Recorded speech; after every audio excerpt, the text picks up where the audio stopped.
Good morning again, and we're going to try and get tracking. I think we are way behind. In this session, we're supposed to showcase regional infrastructure projects.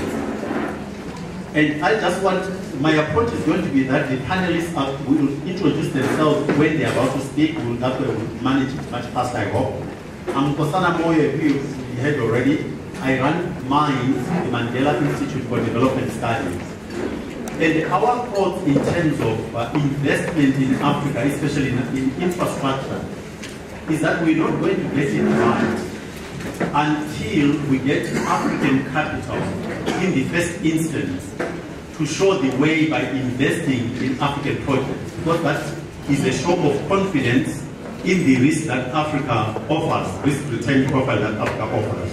Which is why earlier when I said I was very excited because of the formation of sovereign wealth funds, because that's a move in the right direction, provided we get the architecture of how we invest correctly.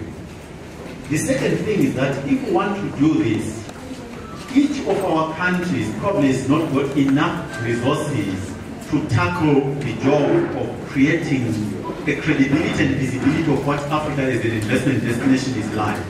So I think a regional approach makes a lot of sense.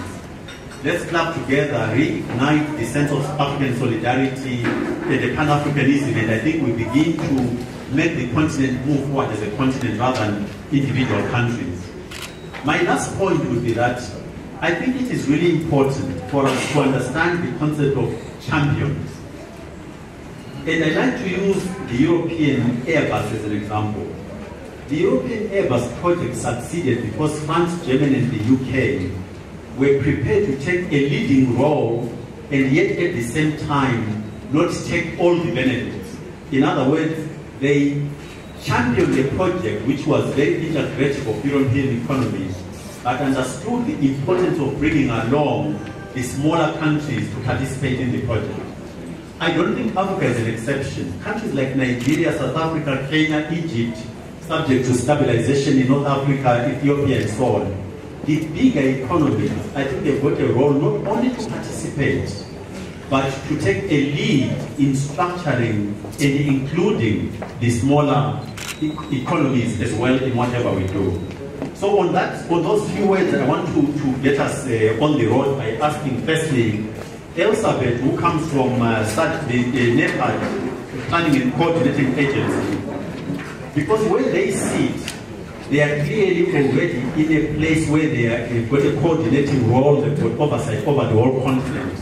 And Elizabeth, if you don't mind, tell us what an agency such as Nepal needs from the African private sector to drive regional projects.